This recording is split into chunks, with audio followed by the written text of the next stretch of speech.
Hi hi. இன்னைக்கு ஆக்சுவலா வந்து ஒரு மாதிரி இருந்துச்சு. ஆக்சுவலா டாஸ்க்ல இருந்து எல்லாமே எனக்கு வந்து ரொம்ப பிடிக்கவே இல்லை. அது வந்து ஸ்டார்டிங்ல வந்து அந்த ஒரு டாஸ்க் நேத்து ஒண்ணு வச்சுட்டு அந்த டாஸ்க்கு என்ன ரிசல்ட் எதுவுமே சொல்லாம மன்றம் டெம்பரரிலி வந்து நாங்க தற்காலிகமாக நிறுத்தி வைக்கிறோம் தானே சொன்னாங்க. ஒரேடியா நிறுத்தி அமுக்கி விட்டாங்க. அப்புறமா அந்த விஷயத்த பத்தி எதுவுமே பேசவே இல்ல. ரயான் வந்து டிடிஎஃப் வின்னர்னு நிறைய இடத்துல வந்து போட்டாங்க. But still people are judging and நிறைய ரீசன்ஸ் இருக்கு.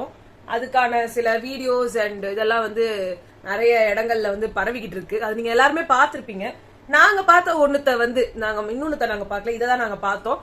அத வந்து நாங்க இதுவா டைட்டில் வர பிக்சரா வந்து வச்சிருக்கோம். சோ அத பார்த்தாலே உங்களுக்கு ஒரு ஐடியா கிடைக்கும் என்ன ஆச்சு அப்படின்னு சொல்லி. சோ ஃபர்ஸ்ட்ல இருந்தே வருவோம். காலையில வந்து ஜாக்லின், மஞ்சரி அண்ட் முத்து அந்த ஒரு சைட்ல உட்காந்து பேசிட்டு இருந்தாங்க. இன்னொரு பக்கம் ரயான் அண்ட் சௌந்தர்யாட்ட பேசுறாங்க. சௌந்தர்யா எதுவுமே பேசல, ரொம்பவே சைலண்ட் ஆயிட்டாங்க சௌந்தர்யா. யார பத்தியுமே ஆக்சுவலா அவங்க அம்மா சொன்னதுல இருந்து பின்னாடி பேசக்கூடாதுன்றது ஒரு அதான அப்ப கம்மன் இல்லையே. அப்ப இல்ல போன வரைக்கும் பேசிதான் இருந்தாங்க. இந்த கிளாப் எல்லாம் பார்த்து பண்றாங்களோ என்னமோ தெரியல, என்னமோங்க. ஆனா அவங்க பேசல, பின்னாடி யார பத்தியுமே பேசல. அவங்க கேம பத்தி அவங்களுக்கு என்ன ஃபீல் ஆகுது எல்லாமே அவங்கள பத்தி சொன்னா கூட இவங்க திருப்பி வந்து சொன்னாங்க. அப்படி இருந்திருக்கலாம், நீயா நினைக்கலாம், முத்துவ பத்தி நீயா யோசனை பண்ற. எனக்கு அது ரொம்ப பிடிச்சிருக்கு. சௌந்தர்யா கிட்ட அவங்க பேசுறது ஒன்னொன்னுமே எனக்கு ரொம்பவே பிடிச்சிருக்கு. ஏன்னா எனக்கு அது நல்லா இருக்கு. இவ கூட ஜாக்லின் உட்கார்ந்து ரயான் இப்படி பண்றான் மச்சான், நீங்க உங்களோட ஃபீலிங்ஸ் தான் பேசுறீங்க, புரியுது. இருந்தாலும் இவ்வளவு நேரம் வந்து இழுக்கவே தேவையில்லை என்ன பொறுத்த வரைக்கும். அவ்வளவுதான், அவரோட கேரக்டரே அதுதான்ற மாதிரி அவர் காட்ட ஆரம்பிச்சிட்டாரு. இந்த ஒரு வாரமா ரயான் பண்றது ஒன்னொன்னும், ரயானும் முத்துக்குமரனும் டெஃபினெட்லி ஒருத்தருக்கு ஒருத்தர் சலிச்சவங்க கிடையாது. ரெண்டு பேருமே ஒரே கேரக்டர், ரெண்டு பேருமே இப்படிதான் அடிச்சுப்பாங்க. அவருக்கு ரயான் மேல, ரயானுக்கு இவர் மேல. ரெண்டு பேருக்கும் பொறாமையா இருக்கிறது என்னன்னா கடைசியில டிடிஎஃப் வின் பண்ணணுங்கிற ஒரே காரணம் தான். அதுக்கு வந்து இவ்வளவு தூரம் கீழே இறங்கி போக தேவையில்ல. முத்துக்குமரனும் அவர் வந்து எந்த அளவு கான்பிடன்ஸ் அவருக்கு இருக்குதோ அது ஓகே. ரயானாவது அவர் வின் பண்ணியே ஆகணும்ன்ற சிச்சுவேஷன்ல இருக்காரு. இவர் எதுக்கு கீழே இறங்கி போறாருன்னு எங்களுக்கு புரியவே இல்லை. அவரு நல்லா தெரியும், தெரிஞ்சிருக்கும் உங்களுக்கு, எக்கச்சக்க ஃபேன்ஸ் இருக்காங்க, அவருக்கு நல்லாவே தெரியும். அவரு ஆனாலும் எல்லாமே எனக்கு தான் அப்படிங்கிறாரு. அது தப்பு ஒண்ணும் கிடையாது. நான் ஜெயிக்கணும்னு நினைச்சா தப்பு இல்லை, நான் மட்டும்தான் ஜெயிக்கணும் அப்படின்னு நினைக்கிறது ரொம்ப மோசமான விஷயம். அது வந்து ரயான் வந்து ரொம்ப கேவலத்தின் உச்சமா எக்கேடு கேட்டாலும் பரவாயில்ல, எங்க அக்கா சொல்லிட்டாளா, நீ இந்த அக்காவை நீ தயவு செஞ்சு எனக்கு என்ன புரியலன்னா, அக்கா கிடையாது தங்கச்சியும் கிடையாது இந்த இடத்துல. இல்ல எனக்கு என்ன புரியலன்னா, நேத்து வந்து உங்க ப்ரோன்னு சொல்லணும். ஓ ப்ரோவா, இவ்வளவு ப்ரோ ஓகே சரி. அவளோட அக்காவா பார்த்தேன், என் தலைய அவதான் கழுவி விட்டா. எனக்கு என் அக்கா தான் எனக்கு பண்ணுவா, கழுவி விட்டா, மண்டைய கழுவி உள்ளியே. இல்ல எனக்காக அவ பண்ணா, அப்புறம் அக்காவா தான் பார்த்தேன். ஆனா அவ இருக்காளே அப்படின்னு சொல்லி இப்பயும் உட்காந்துட்டு, அவளும் ஒரு என்ன கேரக்டர் தெரியுமா, எவ்வளவு ஒரு மேனிபுலேட்டிவ், ஃபுல்லா ஸ்மார்ட் மைண்ட், எல்லாரையும் வச்சு பிளே பண்றா. அப்புறம் எப்படி அக்கா? இல்ல அப்புறம் எப்படி அக்கா? அதுக்குதான் உள்ள வராங்க, உனக்கு அக்காவா இருக்கணும் நான் வந்தாங்க. நீ யாருனே தெரியாது. ஸ்மார்ட் பிளே பண்றாங்கன்னு சொல்றாரு. சுத்தமா ஜாக்லின் பிளேவே பண்ணல, சுத்தமா கேமே ஆடுறதுக்கே வரல. அவர் குழம்பி போயிருக்காரு. உங்களுக்கு நீங்க வந்து குறை சொல்றதுக்கு இப்ப இருக்கிற ஒரு ஆள் உங்களுக்கு சௌந்தர்யா, நீங்க பேசுற எல்லாத்தையும் உட்காந்து கேட்டுட்டு இருக்காங்க. அவங்களையும் கியூட்னஸ் வச்சுதான் வந்து ஓட்டு வாங்குறாங்க. வெளில இருக்கிறவங்க சொல்லிக்கிட்டோங்க என்ன வேணா, ஏன்னா அவங்க ஓட்டு போடுறாங்க. உங்களுக்கு யாரு வேணுமோ அவங்களையே போட்டு கீழே தள்ளுறீங்க. எனக்கு நான் சீரியஸா நான் சொல்றேனே, நான் வந்து ஜாக்லினுக்கு சப்போர்ட், சௌந்தர்யாக்கு சப்போர்ட்ன்றதை விட இந்த வார ஸ்டார்டிங்ல இருந்து நான் ஃபுல் கேர்ள்ஸ் டீம் சப்போர்ட்டா இருக்கேன். அது நீங்க யாருன்னா பாத்துருந்தீங்கன்னா ஃபுல்லா ஃபாலோ அப் பண்ணிருந்தீங்கன்னா உங்களுக்கு தெரிஞ்சிருக்கும். 4 பேருமே செம்மையா ஆடி இருக்காங்க. they deserve to be in finals. Pavithra கூட டிசர்விங் தான். ஆமா, பட் இவரு ஒண்ணே எதனா ஒண்ணு சொன்னா கூடவே அவங்க உன்னோட 10 வார்த்தைனா என்னோட 2 வார்த்தை சேர்த்து 12 ஆக்குறேன் அப்படின்னு சொல்றது அவங்களுக்கும் நல்லா. பட் எனக்கு எது இருந்தாலும் எனக்கு அவங்க பரவாயில்ல, ஆனா ஒழுங்கா தான் இருந்தது. 4 பேருமே உண்மையிலேயே அவங்க டிசர்விங் தான். அவங்க கஷ்டப்பட்டு ஃபுல் எஃபர்ட். ரயான் கேம் செம்மையா ஆடுனீங்க, சூப்பர் பிளேயர் நீங்க. அந்த வாய் வச்சுட்டு ஒண்ணு பண்றீங்க பாருங்க, எப்பா. டாஸ்க் விளையாடுறவங்க எல்லாம் வின்னர் கிடையாது. எனக்கு இன்னொன்னு சொல்றேன், இந்த 4 கேர்ள்ஸ் சீரியஸ்லி அவுட்ஸ்டாண்டிங் பிளேயர்ஸ். அப்படி சௌந்தர்யாவை பத்தியும் ஜாக்லினை பத்தியும் பின்னாடி ரயான் பேசுறதுக்கு எந்த தகுதியுமே இல்ல. இன்னைக்கு நீங்க வெளியில இந்த இவ்வளவு வாரம் வரைக்கும் நிக்கிறீங்கன்னா அதுக்கு முழு முதற் காரணமே இவங்க 2 பேர் தான். இல்லன்னா வாரமே கிளம்பி போயிருக்க வேண்டிய ஆளு. என்னங்க பண்ணீங்க நீங்க? இல்ல உள்ள வந்தீங்கல, NFP பாஸ் குடுக்கலனா இவர் எங்க இருந்திருப்பாரு? நான் சொல்றேன், உள்ள வந்தீங்க. அந்த வாரம் தான் வந்து ஜாக்லின் வந்து பாய்ஸ் டீமுக்கு போனாங்க. ஜாக்லின் பின்னாடியே சுத்தி சௌந்தர்யா கூட ஃப்ரெண்ட் ஆகணும்னு பாத்தீங்க. இன்னைக்கு சௌந்தர்யாவோட ஃப்ரெண்டா இன்னைக்கு வரைக்கும் உங்களுக்கு அவங்க தான் நின்னுட்டு இருக்காங்க. ஆனா சௌந்தர்யா கியூட்னஸ் வச்சுதான் வந்து ஓட்டு வாங்குறா, கியூட்டா இருக்கிறதால தான் உள்ள இருக்கான்னு சொல்லி நீங்க பேசுற ஸ்டேட்மெண்ட் இருக்குல்ல, கேவலமா இருக்கு. உங்களுக்கு நாங்களாமே நிறைய சப்போர்ட் பண்ணிருக்கோம். இன்னைக்கு உங்களோட என்ன ரூபம் வெளில வருதுன்னே புரியல. உங்க கூட இருந்தவங்க எல்லாருமே கேடு கேட்டவங்களா? நீங்க மட்டும்தான் உருப்படியா? உங்களுக்கு கேடு கேட்டவரு இவரும் அந்த இல்ல முத்துக்குமரனும் இந்த மாதிரி பண்ணுவாரு. மஞ்சரி என் கூட இருந்துட்டு ஒண்ணு பண்ணிட்டு இப்ப போய் எப்படி பண்றாங்க? சகுனி வேலையை பார்த்து முடிச்சேன்னு சொல்லி சொன்னாரு. கிட்ட வந்ததுக்கு அப்புறம் என்ன சொன்ன அப்படின்னு ஒரு வேலையை பார்த்துட்டு போனீங்க. அந்த சகுனி வேலைன்னு சொல்றதுக்கு துப்பு இல்ல வாயில. உங்களுக்கு எல்லாம் பின்னாடி தொட நடிங்கீங்க. உங்களுக்கு பேசறதுக்கு பயம். உண்மையா உனக்கு ஒரு தைரியம் இருந்தா போய் நேரா ஜாக்கலின் போய் பேசு. அதுகிட்ட போய் நீ செய்யறது தப்பு, நீ கேடு கட்டவ, உன் புத்தி. அதே மாதிரியே இன்னைக்கு கேம்ல நான் ஜாக்லினையும் சொல்லி ஆகணும். மகா கேவலம் மட்டும் சுத்தமா உங்களுக்கு மூளைன்றது காய்ந்து போச்சு. மொத்தத்துல டிராப் அவுட். அவங்க அப்படியே என்னன்னா வேற ஜோன்ல இருக்காங்க. இப்ப வந்து முடிஞ்சு போச்சு நம்ம கதை அப்படின்ற மாதிரி மங்கினி சாவியார் மாதிரி மாறிட்டாங்க சொல்லிடலாமே. மத்தவங்க கேம் எல்லாம் இப்படி பண்றாங்க, அவங்க பேசுறாங்க, நியாயமா பேசி பேசி மூளை அங்கேயே கைட்டி வச்சுட்டாங்க பொழுது. ஏங்க பாலை எடுத்து மாத்துறீங்க, ஒண்ணுதான் உங்க டாஸ்கே, இதை எடுத்து இங்க போடணும்னு. ஒரு கலர் இந்த பக்கம் வரணும்ன்றத மைண்ட்ல வச்சிருக்க கூடாது. அதே மாதிரி மஞ்சரி ஒரு இது கேட்டாங்க, சின்ன பால் எல்லாம் மாத்துனீங்க, அடுத்து பெரிய பாலை மாத்தவே சின்னதை போட்டு அப்புறமா பெருசுக்கு வரேன்னு சொல்லிட்டு சின்னது பூரா போட்டு திருப்பி சின்னது பூரா தூக்கி இந்த பக்கம் போடுறோமே. சுத்தமா அவங்க அவுட் ஆஃப் போக்கஸ்ல இருக்காங்க. இப்போ 0 அப்படின்ற ஒரு ஜோன் போயிட்டு அவரு இல்ல உங்களால அருணுக்கு போச்சு. உங்களை நம்பி ஆமா யாரையுமே அவர் எதுவுமே சொல்ல, எனக்கு குடு எனக்கு குடு, என்ன வேணாலும் நான் பண்றேன், என்ன வேணாலும் நான் பண்றேன்னு சொல்லி அவருக்கு வர வேண்டிய 2 பாயிண்டும் போச்சு. இந்த 2 பாயிண்ட் இருந்தா இந்த கடைசி கேம் இவங்களாவது ஆடி இருப்பாங்க. ஆடின எல்லாருக்கும் பாயிண்ட். ஆமா கடைசி கேம்ல அது இப்படி 0 வாங்கி அசிங்கமா போகணும்ன்ற அவசியம் கிடையாது. இத ஒரு பவித்ரா கொடுத்திருக்கலாம், அவங்களும் 0ல தான் இருந்தாங்க. இல்ல விஷால கூட கொடுத்திருப்பாரு, அவரும் 0ல தான் இருந்தாரு. எல்லாத்தையும் பண்ணிருப்பாங்க. இந்த இது ஒரு கேவலமா அவங்க என்ன இதுவோ புரியல. அதே மாதிரி மஞ்சரி வந்து ராணவ் நீ போனை எடுத்துரு எனக்கு கொடுன்னு சொன்னாங்க பாருங்க.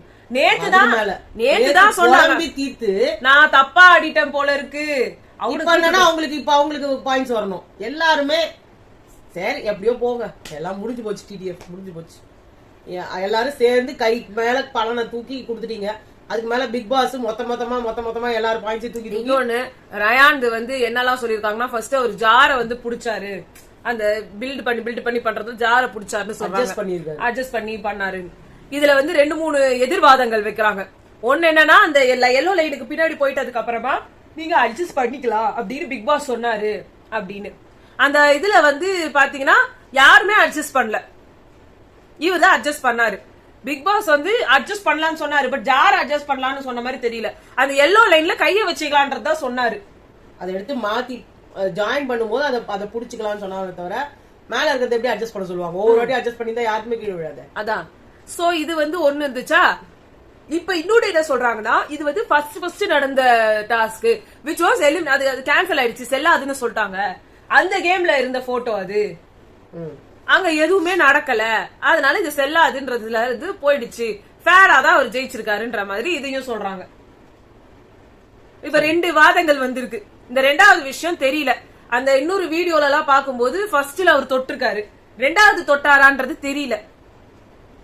எதுவுமே எனக்கு சரியான போக்கஸ்ல எனக்கு கிடைக்கல. சோ மேபி அவர் வந்து தப்பு பண்ணிருக்கலாம். ஆனா வந்து மத்தவங்களுக்கு எல்லாம் வந்து பிக் பாஸ் சொன்னாரு, இவருக்கு ஏன் சொல்லலன்றது எனக்கு தெரியல. அதே மாதிரி இன்னைக்கு கேம்ல நானே பார்த்தது, ராணவ் வந்து காலை வச்சு பால் வந்து தள்ளி விட்டாரு. அந்த ஒவ்வொரு பாக்கெட்டுக்குள்ள வந்து அந்த பால் வந்து விழணும்.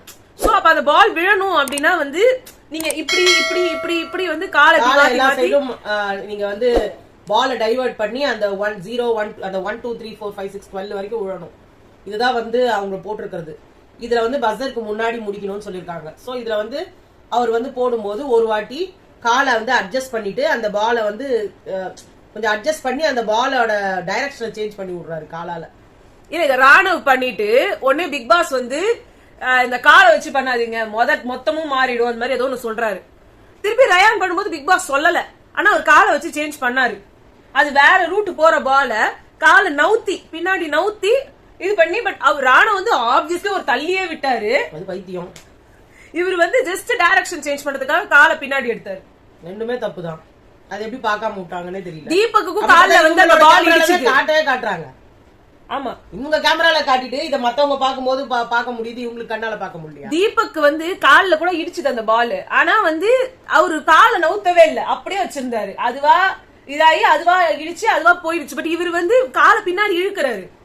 எல்லா திட்டுத்தனமும் பண்றாரு. ஆனா இவரு ஒவ்வொரு இந்த டாஸ்க்ல ஜாக்லின், அருண், பவித்ரா அண்ட் விஷால் பார்ட்டிசிபேட்டே பண்ண முடியல. இன்னும் சொல்ல போனா இந்த சில பேஜஸ் எல்லாம் இருந்தாங்க எக்ஸ் தளத்துல எல்லாம், அவங்களாம் வந்துட்டு அருண் விஷாலோட கேம நல்லா நோட்டீஸ் பண்ணுங்க, Vijay TV is supporting them. ரெண்டு பேருமே இங்க ஜீரோல இருக்காங்க.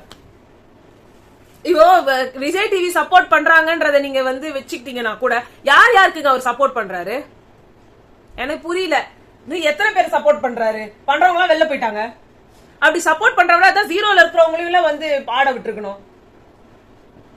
ஒண்ணுமே புரியல. என்னவோ போயிட்டு இருக்கு. ஆனா எதுவும் நல்லா இருக்க மாதிரி தெரியல. இந்த வாட்டி ஸ்டார்டிங்கும் நல்லா இல்ல, எண்டிங் சீசன் வர வர அதுல ரயான் அவர் சொல்றாரு இந்த சீசன்ல தான் யார் வின்னர்னு நம்மளால கண்டுபிடி. அவரு ரொம்ப டேலண்டடா பேசுற மாதிரி அவர் இப்ப வந்துட்டாரு. அவர் வந்து கேமரா அவர் மேலயே இருக்கணும். இப்போ அதான் அதுக்கான சௌந்தர்யா ஒண்ணு சொல்றாங்க பத்தியா, அவன் ஒரு ஸ்டெப் எடுத்திருக்கான், அது கரெக்ட், அவனுக்காக அவன் ஸ்டாண்ட் பண்றான். நீங்க உங்களுக்காக ஸ்டாண்ட் பண்றீங்க. சௌந்தர்யா சொல்றதும் கரெக்ட் தான்.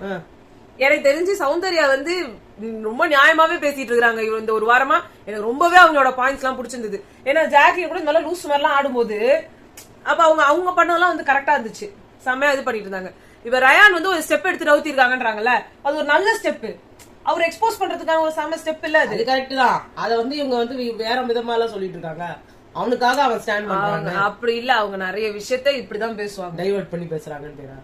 அவர் எல்லார்கிட்டயுமே நல்லத பாக்குறாங்க சௌந்தர்யா. அதெல்லாம் இப்பதான் அவங்க உண்மையா இருக்காங்களா? இவ்வளவு நாள் வந்து நடிச்சிட்டு இருந்தாங்களா? அப்பனா புரியலையே. இல்ல இப்போ சௌந்தர்யா வந்து முன்னாடி அப்படின்ற மாதிரி இல்ல இருக்கு. இல்ல இது ஒரு நல்ல கேம். நான் ரியாலிட்டியே வேணான்றேன். என்ன ரியலா அந்த வீட்ல இருந்தாங்க அப்படின்னு நீங்க ஒருத்தரை சொல்லுங்க. யாருமே கிடையாது. ஏன்னா நம்ம நிஜமாவே ரியலாவே இருந்தாலும் அந்த வீட்ல ரியல் யாருமே அதை டேர்ம் பண்ண மாட்டாங்க. இருக்க முடியாது. நான் சொல்றேனே, சௌந்தர்யா வந்து படுத்துட்டு இருக்கிறதோ அவங்க பேசுறதோ அங்க போய் நிக்கிறது இதெல்லாம் ரியல் கிடையாது. ரியல் சௌந்தர்யாவால அமைதியா போன மாதிரி படுத்து இருக்க முடியும். ரியல் சௌந்தர்யாவால ஃபன்னும் பண்ண முடியும். ரியல் சௌந்தர்யாவால நியாயமும் பேச முடியும். ஏ கைஸ் வாட் கைஸ் இப்படின்னே சொல்லிட்டு இருக்கணும்ன்றதும் வந்து அவசியம் கிடையாது. எல்லாம் கலந்த கலவைதான் சௌந்தர்யா. ஆனா சௌந்தர்யானா நியாயமா இருப்பா, சௌந்தர்யானா இப்படி இருப்பா, சௌந்தர்யா அப்படின்ட்டுலாம் இல்ல. Soundarya can be goofy, Soundarya can be anything, Soundarya can be crazy. ஆனா அதை அவங்க காமிச்சுக்கிட்டாங்கல்ல, அப்படிதானே உங்களால ஒரு ஆடியன்ஸை இழுக்க முடியும். இப்ப நானும் சொல்றேன், ஜாக்லினுக்கு என்னென்னமோ பேர்லாம் வச்சு கூப்பிடுறாங்க. ஜாக்லினுக்கு வந்து கோவம் வரும். ஜாக்லினோட இதுவே வந்து மத்தவங்களை விட்டு பேசுறதெல்லாம் கிடையாது. ஆனா ஒருத்தவங்க அழுகுறாங்கன்றப்ப அவங்கள பேச விடுறாங்க. அவங்க வந்து எல்லா எதிரிக்கு கூட அழுதாங்கன்னா உடனே மனசிறங்கி போறது, that can be true Jacqueline. அப்படியே சொல்லலாமே. வெளில வந்து உங்களை அசிங்கமா பேச அழுதானா போய் நீங்க போய் தட்டி கொடுத்துட்டா இருக்க போறீங்க. That's not true again. So ஆனா இப்ப நீங்க பாருங்க, ஆனா அவங்க ஃப்ரெண்ட் அழுதாங்கன்னா அவங்க மேபி அவங்க நிஜமாவே அழுக வருது, அதுவும் ஜாக்லின் தான். சோ இந்த வீட்ல யாருமே 100% ட்ரூவாலாம் இருக்க முடியாது. அப்படி இருந்தா அவங்க வந்து எப்படி இருப்பாங்கன்னா, இந்த ஃபர்ஸ்ட் வீக்லயே வந்து எலிமினேட் ஆயிட்டு போறவங்களா இருக்காங்கல்ல, முன்னாடி சீசன் சொல்றேன், இந்த சீசன்ல இல்ல. அதாவது இவங்க வேஸ்ட், இவங்க இருந்து என்ன பண்ண போறாங்க, இவங்க கண்டென்ட்டே தர மாட்டாங்கன்னு இருப்பாங்கல்ல, அவங்க தான் 100% ரியலா இருக்கிற ஆளுங்க. அவர் 2 வாரம் 3 வாரம் இருந்தார்ல, நான் ஒரே வாரம் தான் சொல்றேன். ரியலாவே தான் இருந்தாரு. ஏன்னா அதே மாதிரி மாயா சிஸ்டர்னு கடைசி வரைக்கும் கூப்பிட்டாரு. ஆமா, ஏன்னா அதுதான் உண்மை. ஜோவிகா சிஸ்டர் கூட சொல்லிருப்பாரு. அவர் கொஞ்ச நாள் கழிச்சு சொல்லியிருந்தா, எதுக்கு முன்னாடி போயிட்டாரு. ஜோவிகா கிட்ட போய் சொல்லுங்க, ஜோவிகா சிஸ்டர் இல்ல, அதான் உண்மை. அமைதியா இருக்கவங்க என்ன பண்ணுவாங்க, எந்த சண்டை சச்சரவுக்கும் போக மாட்டாங்க, எந்த ஒரு பிரச்சனைக்கும் ஆளாக மாட்டாங்க, வர்ற பிரச்சனையும் எதுவும் கேட்கவும் மாட்டாங்க. அக்ஷயா மாதிரின்றியா? கானாபாலா விட நிறைய நாள் இருந்தாங்க அக்ஷயா. உங்களுக்கு சொல்லும் போது மட்டும்தான் எனக்கு அப்படின்னு முடிச்சாங்க அவங்க. ஆமா இருக்கு. சோ ஒருத்தர் வந்து அமைதியா இருந்தாங்கன்னா தான். நீங்க பவித்ராவை கூட சொல்ல முடியாது, அப்பப்போ உட்காந்து கேள்வி எல்லாம் கேக்குறாங்க. அப்பப்போ வார வாரம் கேள்வி என்ன கண்டுக்கவே மாட்டீங்க. சோ அதுதான் யாருமே கண்டுக்கவே மாட்டீங்க.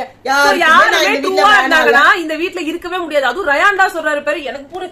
அப்ப இவ்வளவு நாள் என்னவா இருந்தாரு, என்னவா இருந்தீங்க இருந்தாருன்னு அவரே சொல்லிக்கிறாரு. உங்க 2 பேரும் சொம்ப அடிச்சிருந்தாரு அவங்க அக்கா சொல்லிட்டாங்க. ஆமாங்க, நீங்க சொம்ப அடிச்சிலன்னா இவ்வளவு நேரம் இருக்க மாட்டீங்க. இவர் ஏன் இவ்வளவு பேசுறாரு தெரியுமா? ஃபினாலே வீக்குக்கு நான் போயிடுவேன், அதனாலதான் என்ன யாரையும் எலிமினேட் பண்ண முடியாது. யாரு இப்ப உடனே ஆவாருங்க, ஃபைனல் வீக் இருக்குல்ல அப்படியே உருகுவாரு. அக்காடி அக்கா இல்லாம நான் எப்படி இருப்பேன் ஜாக்லின் ஜாக்லின் ஐயோ அப்படின்னு அது மாதிரி போயிட்டாருன்னா அவர் எப்படி போவார்? ஃபினாலே வீக்ல தான் இருப்பார்ல, அந்த கடைசி அந்த முன்னாடி வாரத்தோட எண்டிங்ல இருந்து ஆரம்பிச்சுப்பாரு. அக்கா அக்கா நல்ல பிளே ரயான், நீங்களுமே ட்ரூவா இல்ல. இந்த வீட்ல யாருமே ட்ரூ கிடையாதுங்க. இன்னும் காமன் பீப்புளோட நீங்க கம்பேரே பண்ண முடியாது இவங்க யாரையுமே. காமன் பீப்புள் இப்படிலாம் வந்து இருக்க மாட்டாங்க. பட் ஒரு சிச்சுவேஷன்ல இப்படி பண்றது அது வந்து ட்ரூவா இல்லனாலுமே இட்ஸ் நாட் தட் ஃபேக் அப்படின்றவங்களுக்கு தான் சப்போர்ட் பண்ண முடியும். வந்து ஜெஃப்ரியே பரவாயில்ல என்ன கேட்டா. எது ஜெஃப்ரி இருந்தாரு. இப்ப ரயான் இருக்கிறத பார்த்தா ஜெஃப்ரி எவ்வளவோ பரவாயில்ல சொல்றேன். அவர் இருந்தாரு, இருந்த வரைக்கும் பயன்படுத்திக்கிட்டாரு. பயன்படுத்தினோட வெளில போனாரு. வெளில போனா அவங்களெல்லாமும் பயன்படுத்திக்கிட்டாரு. அங்கேருந்து வெளில போனாரு. கடைசியில என்ன பண்ணாரு, நீங்க எல்லாம் ஒரு ஜென்மங்களா அப்படின்னு திட்டிட்டு போட்டாரு. முடிச்சு போச்சு. எனக்கு வந்து சீரியஸா இன்னைக்கு கேம் பிளேல வந்து பிளே செம்மையா இருந்தது ரயான், அவ்வளவுதான் என்னால சொல்ல முடியுது. கேரக்டர் வைஸ் அவர் ஒவ்வொருத்தரும் அசாசினேட் பண்றதெல்லாம் நீங்க உங்க அக்கா வேலையை தான் பண்ணிட்டு இருக்கீங்க. ரொம்ப தெளிவா வின் பண்ணிட்டு எல்லாரும் வாயை மூடுறா அப்படின்னு அக்காவோட நிறைவேற்றிட்டாரு. உங்களுக்கு அக்காவோட ஃபுல் மைண்ட் செட் உங்களுக்கும் இருக்குன்றத ப்ரூவ் பண்ணிருக்காங்க. உங்க அக்காவுடைய நிஜமான தம்பி என்று நீங்கள் நிரூபித்து விட்டீர்கள் ரயான். உங்க அக்கா வாயில அவ்வளவு வன்மம், உங்க அக்கா உடம்ப ஃபுல்லா வன்மம், வெறும் வன்மத்தை வச்ச குடும்பம் நீங்க. அப்படியே உங்க அக்காவின் வன்மத்தை இங்க கொண்டாந்து கொட்டிட்டீங்கன்றாங்க. சூப்பர் ரயான், நீங்க இதே மாதிரியே பண்ணுங்க, ரொம்ப நல்லா இருக்கும். இது இன்னொரு இது வேற நான் இன்னும் சொல்றேன், இது பவித்ரா அண்ட் மஞ்சரி இந்த வாரம் எலிமினேட் ஆனாலும் இட்ஸ் அன்ஃபேர். பொண்ணுங்கள்ல இருந்து யாரு எப்ப எலிமினேட் ஆனாலும் இட்ஸ் அன்ஃபேர் அன்லெஸ் அண்ட் அவங்களா நினைச்சு வெளியில வராத வரைக்கும். ஏன்னா they all deserve to be in finale. அருணும் விஷாலும் என்ன பண்ணாங்க? அவங்க 2 பேர் இருக்கிற இடத்துல யாரு வந்து எந்த பொண்ணு இருக்காங்க என்ன பண்றாரு? இவங்க 3 பேரும் அந்த வீட்ல வந்து ஒரு என்ன சொல்றது தத்தியா உட்கார்ந்து இருக்காங்க. ஒண்ணுமே பண்ணல. வேஸ்ட். BB8 கேவலமா போய் முடிய போகுது, அது மட்டும் தெரியுது. And it's not at all fair. இந்த கேம் ஷோ வந்து என்னைக்கு பாய்ஸ் vs கேர்ள்ஸ் போட்டாங்களோ அன்னைக்கே தோத்து போச்சு. இப்ப இன்னும் வந்து கேவலமா போனோம் அப்படின்ற ஒரு நிலைமைக்கு வந்துருச்சு. இந்த கேம் நிறைய பேர் வந்து ஜாக்கலின் வெளியே போறா, இந்த வாரமே வெளியே போறா. அது ஐஷு அப்பா போன சீசன் நம்ம ஆயிஷா இருந்தாங்க இல்லையா, அவங்களோட அப்பா இருக்காரு இல்லையா, அவர் வந்து அப்டேட் கொடுக்குற பேர் வேணும். இப்ப வந்து அவர் சௌந்தர்யாக்கு ரொம்ப பெரிய ஃபேன், ரொம்ப நல்ல விஷயம். ஆனா சம்பந்தமே இல்லாம ஜாக்லின் வந்து பாட்டம் 4ல இருக்காங்க, அவங்க போக போறாங்க. ஆனா நானே இறங்கி வந்து ஓட்டு கேட்கறேன் அப்படின்லாம் வந்திருக்காரு. இதே மாதிரி நீங்க இறங்கி வந்து உங்க பொண்ணுக்கும் ஓட்டு கேட்டிருக்கலாமே, எங்க விட்டுட்டீங்க? அவர்தான் சொல்றாரு. சோ ஜாக்லின் வந்து பாட்டம் 4லயும் இல்ல, இவங்க நினைக்கிற மாதிரி அவங்க அப்படியே கீழே போய் வெளில போற நிலைமையில எல்லாம் இல்ல. ஆக்சுவலா அபிஷியல் ஓட்டிங்ல லீடிங்ல இருக்காங்கன்னாங்க. இவ ஒரு தீபக் சார் கூட மேல இருக்கட்டுமே, இவங்க 2வது பிளேஸ் 3வது பிளேஸ்ல கூட இருக்கட்டுமே. இப்ப என்ன இப்போ பாட்டம் 4 ஏன் மஞ்சரிக்கு மேல இருக்காங்கன்றீங்க? மஞ்சரிக்கும் கீழே போயிட்டாங்க. இதுக்கு மேல பிளேயரே இல்ல, அடி தளத்தில் நின்று கொண்டிருக்கிறார். இன்னும் அரை மணி நேரத்தில் கீழே விழ போகிறார்னு சொல்லுங்க. அவர்தான் போய் தாங்கி பிடிக்க போறாரு. என்னோட ஓட்டு கிடையாது, அவருக்கு இல்லாத ஓட்டு அவர் எங்க தேடி கொடுக்க போறாரு. ஆனா என்னோட ஆசை சீரியஸா ஜாக்லின் அண்ட் சௌந்தர்யா வந்து ஃபினாலே ஸ்டேஜ்ல நிக்கணும்ன்றதுதான் என்னோட ஆக்சுவல் ஆசை. இப்ப சௌந்தர்யாவோட கூட டிசர்விங். ஆமா ஆமா, இல்ல நான் வின்னர் ரன்னருக்கு சொல்றேன். ஓகே, பட் ஏன்னா இப்ப அவங்களோட கேரக்டரிஸ்டிக் ஆர்க்ஸ் டிஃபரெண்ட். எப்படி அவங்க அவங்கள தன்னை இந்த கமெண்ட்ஸையும் மீறி மாத்துறாங்க, அவங்க ஆக்ட் பண்றாங்க, என்ன வேணா சொல்லிக்கோங்க. ஏன்னா ஒரு கட்டத்துக்கு மேல அர்ச்சனாவும் இந்த மாதிரி மாறினாங்க, அந்த மாதிரி இவங்க மாத்துறாங்கன்றது வந்து ஒரு ஒரு லெவல் இருக்குல்ல, எல்லாத்துக்கும் ஒரு லெவல் இருக்கு. ரொம்ப அவங்க இன்னைக்கு அதான் சொன்னாங்க, ரொம்ப ஜாக்கலின் அப்படின்றதுனாலயே என்ன கேவலமா பேசுறான். பவித்ராட்ட போய் பேச மாட்டான், மஞ்சரி கிட்ட பேச மாட்டான், சௌந்தர்யாட்ட பேச மாட்டான். அவருக்கும் விஷால் மாதிரி வாயை திறந்தாலே இந்த விஷால் கூட பேசல பெருசா. விஷால் வாயை திறக்கல, அவர் போய் பத்துட்டாரு சுத்தமா. இன்னும் கேட்ட ஜாக்லின் கவலைப்படாது, கவலைப்படாது. போயிடுச்சுன்னு கவலைப்பட என்னடா நடக்குதுங்க அப்படின்ற மாதிரி. ஏன்னா இது டிடிஎஃப். ஏன்னா அவங்க அழுதாங்க அங்க உட்காந்துக்கிட்டு மூளையில. 0 அதாவது இவருக்கும் போயிடுச்சு, என்னால அருணுக்கும் போயிடுச்சு, எனக்கும் போயிடுச்சு, இதுமே வேஸ்ட் தான் அப்படின்னு சொன்னப்போ உட்காந்து விஷால் உடம்பு சரியில்லை தெரியும். கவலைப்படாத ஜாக், கவலைப்படாத, ஒண்ணும் இல்ல அப்படின்னு. அதனா என்னடா நடக்குது இங்க இப்படி இருக்கிறதுல. கேமையும் மீறி நீங்க எல்லாம் மனுஷங்க தானே. இல்ல எண்ட் ஆக எல்லாருக்கும் ஒரு எல்லார் மேலயும் ஒரு கரிசனை வரும், எல்லார் மேலயும் ஒரு அன்பு வரும். என்ன தப்பு பண்ணா நான் தூக்கி போட்டு போ, ஏதோ கேம்காக நம்ம என்ன. ஆனா ரயானுக்கு இப்பதான் வந்து வன்மமே வருது. இனிமேல் ஒரு ஷோ ஒண்ணு வச்சாங்க, அதுல எல்லாருக்கும் கிஃப்ட் கொடுத்தப்ப கூட ரயானுக்கு கொடுக்கறதுக்கு ஜாக்லினுக்கு மனசு வரல பாரு, நவுந்துட்டாங்க. அந்த அளவு வெறுத்து போச்சு. அது எப்பன்னா நம்ம ஒருத்தவங்களுக்கு செஞ்சோன்னு இல்ல, நம்ம உண்மையாவே ஒருத்தனை நேசிச்சோம். பட் அவனோட புத்தியை அவன் காட்டுறான்ல. ஏன்னா இந்த வீட்டுல பாருங்க, ஃபர்ஸ்ட் ஜெஃப்ரி அவர் புத்தியை காட்டினாரு, அடுத்த சௌந்தர்யா அவங்களோட புத்தியை காட்சி. அதாவது நவுந்துட்டா பிரச்சனை இல்ல, அது ஒரு மாதிரி பேசி அசிங்கப்படுத்தி நவரும் போது மனசு வலிக்கு. இப்ப கடைசியா ஓரளவு இருந்தவர் ரயான் தான், 2 பேருக்கும் நடுவுல. ஆனா அவரே சௌந்தர்யா கூட சேர்ந்துக்கிட்டு அசிங்கமா பேசினவர் தான். பட் இந்த இடத்துல அவருதான் கொஞ்சமாவது மத்தவங்களை கம்பேர் பண்ணும்போது நின்னப்போ அவரும் போயிட்டாரே அப்படின்ற ஒரு இது உள்ள உணர்ச்சின்றது அது ரொம்ப கொடூரமா இருக்கும். அது இந்த பினாலே வாரத்துல வச்சிருக்கீங்க பாருங்க. இவங்க 3 பேருமே போனது கூட பிரச்சனை இல்ல, எங்களெல்லாம் அவ யூஸ் பண்ணிக்கிட்டா. நான் எப்பயோ தெரியும் இவ புத்தி எல்லாம், எனக்கு இவ்வளவு எப்பயோ தெரியும் அப்படின்னா. அருண் வேற வந்து பேசுறாரு, அவரு நான் 8th வீக்லயே கண்டுபிடிச்சேன். அப்புறமா தானே வந்து பேசுறாங்க, மேம் நான் உங்களோட I want to have a dinner with you, I want to spend quality time with you. என்னவோ சரி, என்னமோ கேம். இப்போ கூட நீங்க அவங்கள நம்பி தானங்க கொடுத்தீங்க, சொன்னா கொடுத்துருவீங்களா? அது எப்படி கொடுத்தீங்க? ரயானுக்கே கொடுத்துருக்கலாமா, இன்னும் கொஞ்சம் எக்ஸ்ட்ரா ஆயிருப்பாருல ஒரு பாயிண்ட்ஸ். என்னால முடியல. இதோட வந்து நான் முடிச்சுக்கிறேன். நாளைக்கு வந்து யார் எலிமினேட் ஆகி போறான்ற இன்ஃபர்மேஷன் நாங்க சொல்லிடுறோம். மோஸ்ட்லி நிறைய பேர் மஞ்சரி அண்ட் பவித்ரான்னு சொல்லியிருக்காங்க. இன்னும் சில பேர் கிளப்பி விட்டதுதான் ஜாக்லின் வந்து போவாங்க. ஜாக்லின் மஞ்சரி பவித்ரா 3 பேருமே போறாங்க. Jacqueline is in safe space. இல்ல இவங்க சொல்ல அதுக்கு சந்தோஷப்பட்டுக்கிறோம். ஓகே சந்தோஷப்பட்டுக்கோங்க. Soundarya is going to be the winner. இல்ல சௌந்தர்யாவே தேவையில்ல, வெறும் இவங்க நான் சொல்றேன்டா, இவங்க 2 பேர் தான சொல்றாங்க, அவங்க 2 பேரும் winners. Okay. Rayan title winner சொல்லல, ரயானும் டைட்டில் வின்னர், ராணவும் டைட்டில் வின்னர். ரயான்லாம் சான்ஸ் இல்ல மாமி. இல்ல ராணவ் சொல்லு. ராணவ், முத்து, சௌந்தர்யா, தீபக் போவாருன்னு நினைக்கிறோம். 4 பேரும் தான் அங்க போய் ஸ்டேஜ்ல போய் நிக்க போறாங்க. முத்து, சௌந்தர்யா, ராணவ் 3 டைட்டில் வின்னருங்க இந்த வாட்டி. ஆமா செம்மையா சொல்லுவாங்க. 3 பேர் வந்தா 3 கப்பு, 4 பேர் வந்தா 5 பேர் வந்தா 5 கப்பு. அச்சனாவோட மனசு உடைஞ்சிடக்கூடாதுன்றதுனால அருணுக்கு ஒரு கப்பு. ஆமா, எங்களுக்கு ரொம்ப பிடிச்ச விஷாலுக்கு ஒரு கப்பு. ஆர்டர் பண்ணி கொடுக்கறதுல என்ன உங்களுக்கு கவலையா போச்சு? 50 10 லட்சம் கொடு, 50 லட்சத்தை 5 பிரிங்க, ஆளுக்கு 10 லட்சம் கரெக்டா ரவுண்டா கிடைக்கும்ல. இது பொட்டி வைக்கிற வேலையை வச்சிடாதீங்க. அத விட்டுட்டு ஆளுக்கு 10 லட்சம் கேட்டு மூணு கழுத்த சாத்து ஒரு செட் எடுத்து ஒரு நெருப்பொட்டி ஏறி பிக் பாஸ் ஆகுது மண்ணா கட்டியாவது அப்படின்னு முடிச்சிருங்க. அதோட ஓகேங்க, இதோட நாங்க நாளைக்கு முடிச்சுக்கிறோம். பாய்.